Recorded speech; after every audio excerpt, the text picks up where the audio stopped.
ubuhamya bushya bw'abahoze mu mutwe wa FDLR n'abarwanyi ba Wazalendo bwahishuye uburyo ingabo za SADC zifashe uyu mutwe zikawuha ibikoresho kugira ngo urwanye M23 no mugambi mugari wa Tshisekedi wo kuzakuraho ubutegetsi bw'u Rwanda.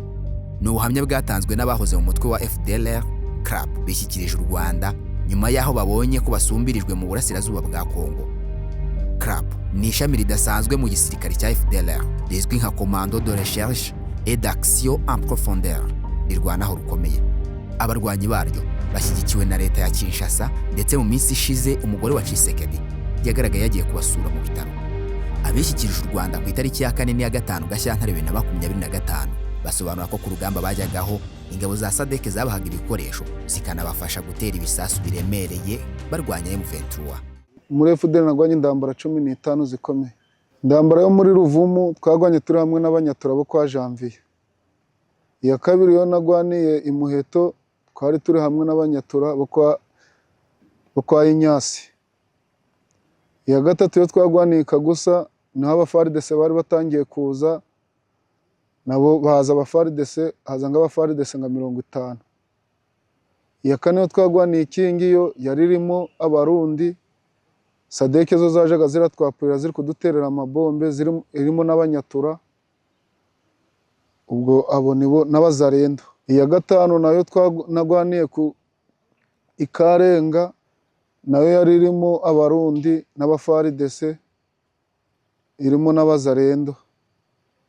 Iya gatandatu twagwaniye mu Gicwa, twari turi hamwe n'abahibu ba faridese na SADC, nabwo ico gihe bateraga amabombe. Aho twagwanye hose ari igihe ubwo dukitangirira muri iriya ikibumba kugira irumangabo, twagwananaga n'abafaridese n'Abazalendo bo kwa Jamari.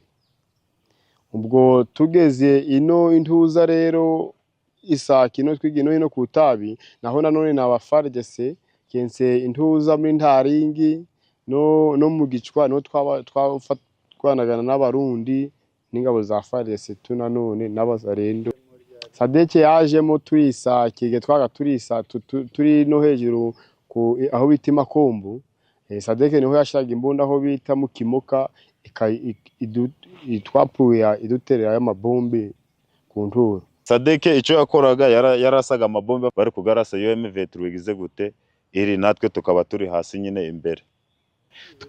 Twese hamwe utubaze ico gihe cyo kwari turi Isake twari kogera no mu 2000, kuko babaga arabandi batandukanye, FARDC Abazalendo nabo babagamo ibyama byinshi, bose babaga bahuriyaho. FDLR niyo muri iyo miso na Isake no yari kabandi bose babaga muri Kongo bari bagize gute, bari bahari. Ingabo za SADC zinjiye mu ntambara mu burasirazuba bwa Kongo nyuma y'aho Perezida Tshisekedi yirukanye za EAC azishinja ko zitarwanya umutwe wa M23. Yahisemo gusaba iza SADC, iza Afrika y'Epfo zifata iya mbere ziyemeza kurwana urwo rugamba. Zahasanze z'u Burundi nabwo bwahuje umugambi na Tshisekedi wo gukuraho ubutegetsi bw'u Rwanda. Izo ngabo zose hamwe n'imitwe yitwaje intwari irimo FDLR, Wazalendo n'indi yahurije hamwe gahunda yo kurwanya u Rwanda. Ubwa mbere indambara y'abarundi yaririmo benshi cyane ni yaho bita Kingi, bari bagera ngo muri 200. Iya kabiri tena aho twabaga iyindi yaba yarakomeye abagamo abarundi benshi, nayo ni aho bitaga kuri Tuonane, kuko bo bari bafite amadefense gagera muri 3. FARDC yarazaga ikaza, ariko abantu baduhaga ibikoresho ni SADC, ntibaduherezaga amasasu, igaduhereza n'ibyo kurya. Aba barwanyi bageze muri FDLR mu bihe bitandukanye bahabwa imyitozo, intego yabo ari imwe yo kuzatera u Rwanda bakica abatutsi.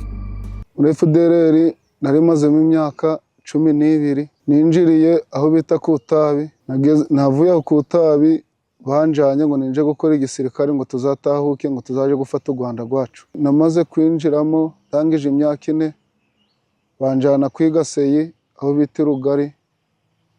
Ubwo ndangije kwiga Seyi ndagaruka Seyi twahize amezi 4. Karapu imyitozo za mbere baduha batwigisha ni Komba Sanzaru. Iya kabiri ni ukutwigisha kurasa neza. Muri FDLR harimo urubyiruko rw'abasore rukiri rutoya runangana nanje n'abagiye kunsumba, akamo n'urubyiruko n'abasaza bashaje. ideoloji ikindi batwigishaga batubwiraga ko ari ukwanga u Rwanda n'abayobozi babwo cyane cyane ubwoko bw'abatutsi. Noneho haramuka n'ibindi bakadushiramo ideoloji yo kuvuga ngo uwo bazafata atorotse bazamwica. Hari abo bafataga rero bamwe bakabica, na bamwe bambaga n'abandi ngo nanje mbice. Kenshi na kenshi nabagamo bakanangeka yuko ndi umunyarwanda, nasangaga turimo tugira ngo muri batatu. Basobanura imiterere y'umutwe wa FDLR by'umwihariko ishami rya CRAP rigizwe n'abakomando barwanaho rukomeye bakanarinda abayobozi bakuru. Ubundi CRAP igizwe n'amakompanyi 5. Kompanyi ya mbere niyo bita Bombardier iyobowe na Signor de Guerre bakunda kwita Alias Noheli. Iya kabiri ni kompanyi yitwa Migi-35 iyobowe na Twizere Aimable. Iya gatatu ni kompanyi ya kane iyobowe na Mvitumukiza Benjamin. Iya kane ni kompanyi yitwa Boeing iyobowe na Remy. Kompanyi ya mbere ifite abasirikare 100. Iya kabiri ni 80, iya gatatu yabifite 70, iya kane nayo yabifite nka 80, iya gatanu yabifite nka 50 kuko niyo kompanyi ndo irimo. Kompanyi irindaga abayobozi aho bahungira hose ikajana nabo ni kompanyi yitwa Boeing ya Remy. Agandi makompanyi gabaga ari uruhande, ubwo iyo kompanyi ya Signor de Guerre ni kompanyi ya mbere yo niyi ndambara niyo ijaga kugwana. Agakurikiza ikompanyi ya kabiri ariyo Migi-35 nayo iragwanaga, ubwo Apache na Drone nigo mu makompanyi gabaga afungiye ba komanda muri komando. Ubundi nyuma ya CRAP hari izindi kompanyi zihari za Jericho, za Sinai. Ubwo izo zose zimwe zaragiye zija muri Warikare, izindi ziri za Kazaroho. Ubwo naho ngaho bose banari kubungira mu mashamba. Intambara nagiyemo ngwana mizi intambara ho nari ninjira igisirikari, nagwanye ku ntambara igihe abandimendimi baduteraga iriya hepfo aho bitikiyeye nibucana ataka ni mweso hose. Tuje no kwintambara ya M23 naho bari gufata ikigo ca Rumanga, bonaho nari ndi hamwe tuba n'ingabo za FARDC n'intuza ni Mabenga naho nagwanyeyo. Ubwo nahani Sake hose. Umwe muri abarwanyi ba FDLR CRAP mu minsi yamaze yanakoranye n'abayobozi bakuru b'uyu mutwe. Yabaga hafi y'umuyobozi w'ingabo zidasanzwe z'umutwe wa FDLR, Colonel Ruhinda Gabe, ubusanzwe yitwa Protogene ruvuga y'imikore. Ruhinda yiciwe mu mirwano yabaye hagati y'ingabo za Kongo na M23 mu Kuboza 2023. Uwari uhari yasobanuye uko byagenze. Ahantu narangije imyitozo bangira umukurere wa Ruhinda. Ikintu namufashaga ni ukuba kumufurira no kumuhekera ibikapu agiye mu ngendo no guteka. Ruhinda twamaranye imyaka 6. Maze gutandukana nawe akimara gupfa nja mu kompanyi yo bita Migi-35. Ruhinda ukunde yapfuye twagiye kubika amasasu mu majagi, turagaruka tuvuyeyo, tugeze mu kigo twumva amabombe garaturitse, nuko tubona imodoka igisigera mu kigo. Barangije batwegeza hirya, batwaka n'amatelefone, batwegeza hirya, barangije kutwegeza hirya, nuko tubona imodoka ivuye mu kigiri kwirukiragiye. Hasize nk'amasaha 5 baratubwira ngo ni Ruhinda bateze amagerenade. Ruhinda kimara gupfa ubuzima bwarahindutse, bashiraho uwundi, ubwo nanje bahita banguraho n'abagambita nje handi. Uwamutsimbuye yitwa Gihombe. Aba basore bavuga ko gutahuka kwabo kwagizwemo uruhare n'amakuru bagiye bumva kuri radio, bakumva bagenzi babo batashye mbere bababwira ko mu Rwanda ari amahoro. Kuza byanyoroheye kuko byari bikomeye, kuko nari nzi ko nibamenya ko ndi mwizo gahunda ndapfa.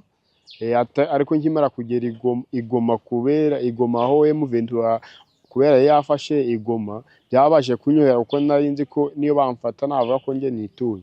Nkigera Igoma naje Igoma uko twa dufite umuntu twabashe gukambana uranyorohanda akanshikiriza ubuyobozi bw'u Rwanda. Nahasanze abapolisi banyakira nta kibazo. Ubwo mbega nta kibazo nkimara kurenga umupaka ko nkimara kugera mu Rwanda, nta bindi bibazo nagize. Ibyo bagambaga nabonye ari ukubesha, kuko kugezana n'isaha nta bindi bibazo twigeze duhura nabyo bindi tena. Ubutumwa nabaha kuba mwagara amashamba ndaco byabamarira, ndanico byazabagezaho, no gukorera bari abagabo gusa nta n'icyo bazabagezaho, ahubwo ubutumwa nabaha batahuka mu Rwanda ni amahoro. Nanjye uko natinyaga natinyutse, nagezeyo nta kibazo. Batahuke ari amashyamba nta n'icyo bazabagezaho, kuko igihe twirukangiye ni kera. Bashaka batahuka, nibwo butumwa nabaha. Ubuhamya bw'imikoranire ya FDLR na SADC buje mu gihe igitutu gikomeje kuba cyinshi ku ngabo z'uyu muryango ziri ku rugamba muri Kongo, aho by'umwihariko za Afurika y'Epfo zasabwe kuva muri Kongo. Ni nyuma y'aho bigaragaye ko ubutumwa zagiyemo bushobora kuba buhisha inyungu bwite z'abantu bamwe na bamwe, by'umwihariko Perezida Ramaphosa.